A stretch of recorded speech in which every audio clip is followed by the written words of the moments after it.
Mr. President, last night, President Biden delivered his State of the Union address, and while the President tried to put a positive spin on things, the truth of the matter is that the United States is not thriving under Democrat control. On the economic front, of course, Americans are struggling under the burden of the worst inflation in 40 years. There are Americans raising families today who had not yet been born the last time inflation was this bad. Under Democrat control, Americans have seen their standard of living decline as they face massive increases in the price of basic necessities from groceries to gas. Inflation is so bad that despite wage increases in 2021, Americans saw a de facto pay cut. Mr. President, after months of ignoring soaring inflation numbers, the President and congressional Democrats have at last been forced, I should say, to start talking about inflation.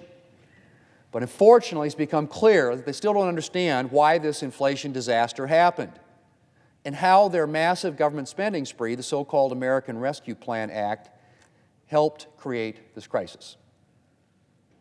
The American Rescue Plan helped working people and left no one behind, the President said in his speech last night. It worked. It worked, he said.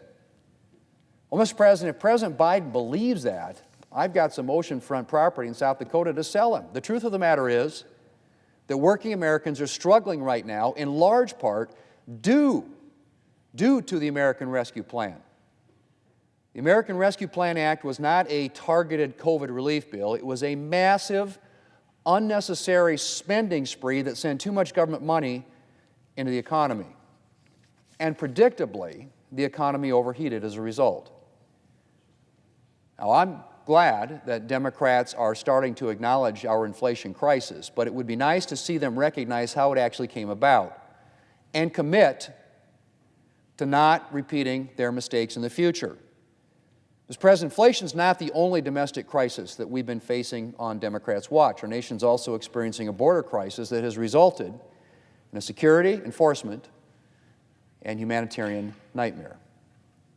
Almost from the day the President took office, we have seen a massive surge in attempted illegal immigration across our southern border, and there's no end in sight. In January, the Border Patrol encountered more than 150,000 individuals illegally trying to cross our southern border, the highest January number in more than 20 years. And these numbers, of course, only reflect individuals the Border Patrol has been able to apprehend. A Department of Homeland Security official recently stated that more than 200,000 individuals have successfully evaded apprehension since October and have disappeared into our country.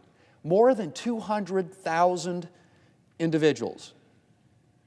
Well, it's not surprising, Mr. President. The Border Patrol is stretched thin and lacks sufficient resources to deal with this never-ending border surge. But it is deeply concerning. There are 200,000 people entering our country without any security check or vetting, raising the risk of drug traffickers, criminals, or even terrorists finding their way into our communities. But perhaps the most concerning thing is that a full year after this massive surge began, the President generally continues to act as if this border crisis doesn't exist. He's apparently unaware of, or can't be bothered to deal with, the real security risks that this represents for our country. The President did allude to securing the border last night, something he does periodically, but given his track record, I'm not holding my breath. In fact, he hasn't even visited, nor has the Vice President for that matter. And when it comes to the world stage, things are a little better. The President's first year in office was distinguished by his disastrous withdrawal from Afghanistan, which weakened our national security, diminished our standing with our allies, and resulted in our abandoning thousands of Afghans who had worked with us and whom we had promised to protect. Currently, we're facing another international crisis, Russia's unprovoked invasion of Ukraine. And while this is a crisis of Vladimir Putin's making, President Biden was slow to move weapons and resisted imposing sanctions before Russia attacked.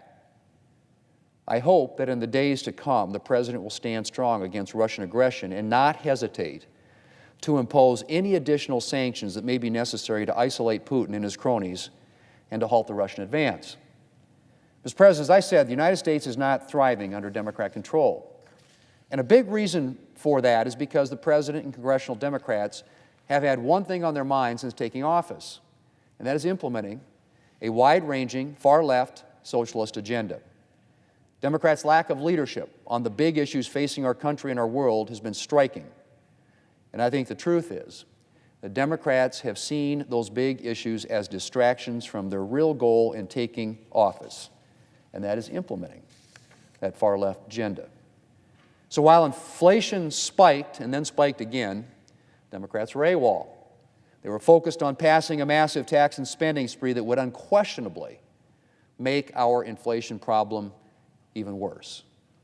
And when that failed, they turned their focus to a federal takeover of election law that they hoped would give them an advantage in the November elections.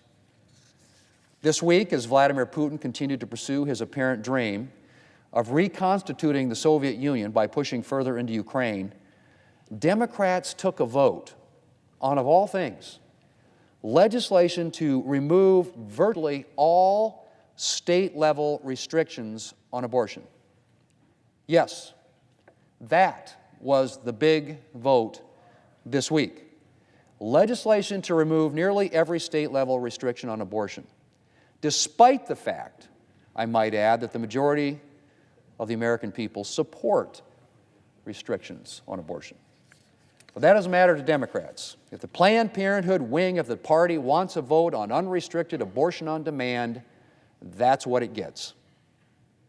And yet another example of just how far the Democrat Party has run to the left and just how disconnected Democrats have become. Last week, John Kerry, who serves as President Biden's climate chief, expressed his hope that war with Ukraine would be averted because of the carbon emissions such a war would create and how the war might distract from climate change. You can't make it up, Mr. President. At the time of his remarks, Russia was on the verge of invading a sovereign nation and possibly condemning an entire country to Soviet oppression.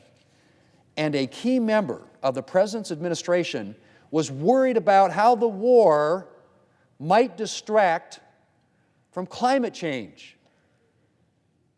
Mr. President, I'm a longtime supporter of clean energy, but we have a big problem when members of our country's leadership are looking at the imperialist takeover of a sovereign nation, and their biggest concern is not human life and human freedom, but carbon emissions.